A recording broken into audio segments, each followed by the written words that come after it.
বন্ধুরা, welcome to Mitali blog. আজকে আমি বানিয়েছি মশলা ধোসা। ধোসা বানানোর জন্য 250 গ্রাম বিউলির ডাল আর 500 গ্রাম আতপ চাল 6-7 ঘন্টা ভিজিয়ে রেখেছি। এবারে এটাকে পিষে নেব।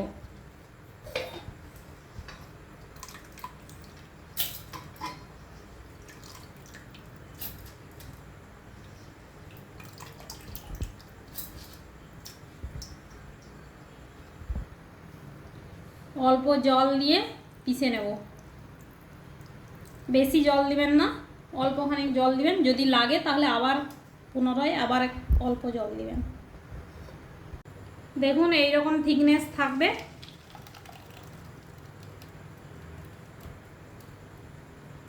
এবার বাকি যেটুকু আছে এইটুকু পিষে নেব।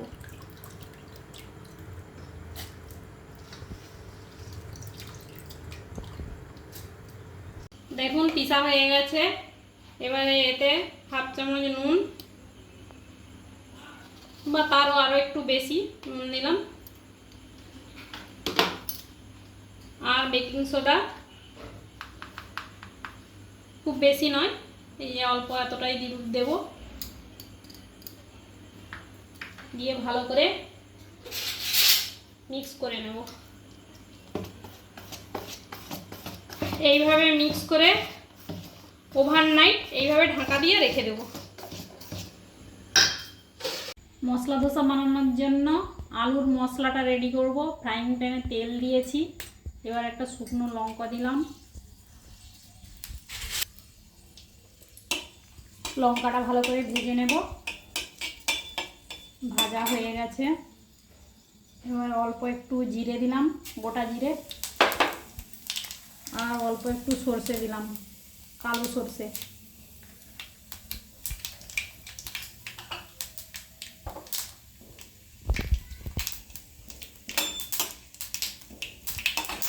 এবার পেঁয়াজটা দিয়ে দেবো ওর উপরে।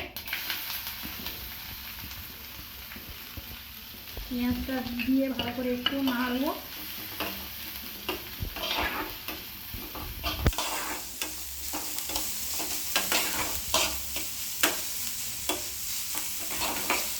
গ্যাসের ফ্লেমটা মিডিয়ামে রাখবেন।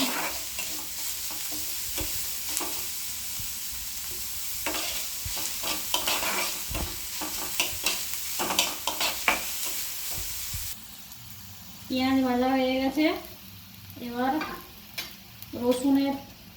রসুনটা চপ করে রেখেছি, চপ করা রসুনটা দিয়ে দেব। আর আদাটা গ্রেট করে রেখেছিলাম, এটাও দিয়ে দেব। দিয়ে ভালো করে ভেজে নেব।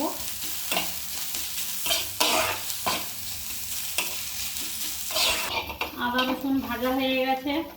এবার হাফ চামচ হলুদ গুঁড়ো দেব আর হাফ চামচ লঙ্কা গুঁড়ো দেব।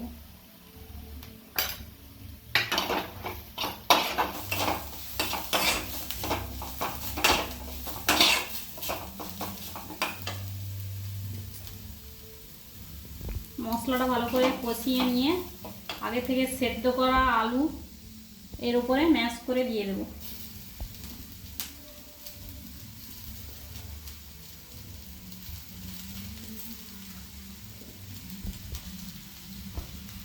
আমি এখানে ছোট সাইজের 7-8টা আলু সেদ্ধ করে রেখেছিলাম।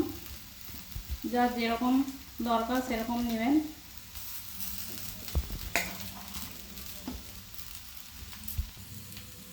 এক চামচ নুন দেব, দিয়ে আলুটা ভালো করে মিশিয়ে নেব।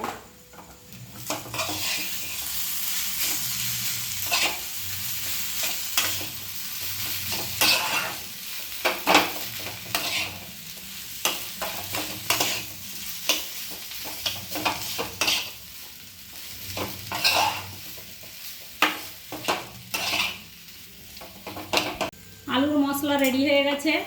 এবার ধোসা বানাবো। ধোসা বানানোর জন্য একটা তাওয়াতে ভালো করে তেল এইভাবে বুলিয়ে নেব।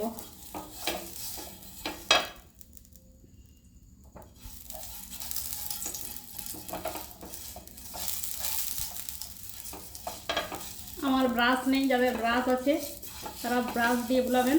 আমি এই যে পেঁয়াজটাকে অর্ধেকটা কেটে এইভাবে তেলে ডুবিয়ে তাওয়ার পুরো চারদিকেই এইভাবে দিয়ে দেবো তেলটা।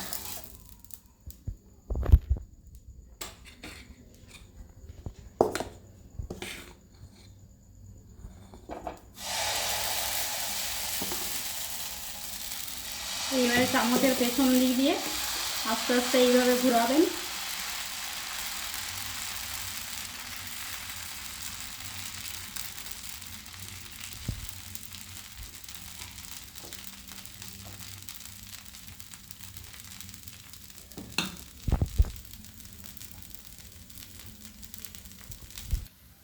উপর থেকে হাফ চামচেরও কম অল্প একটু তেল দেবেন।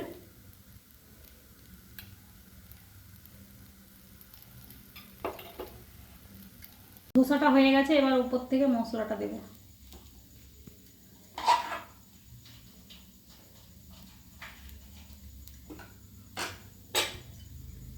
দিয়ে এইভাবে ফোল্ড করব।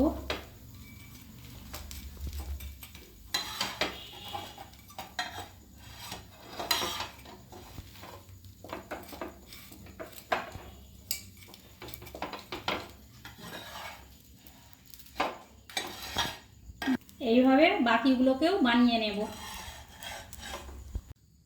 যদি আমার রেসিপিটি ভালো লেগে থাকে তাহলে আমার চ্যানেলটিকে লাইক, শেয়ার ও সাবস্ক্রাইব করুন।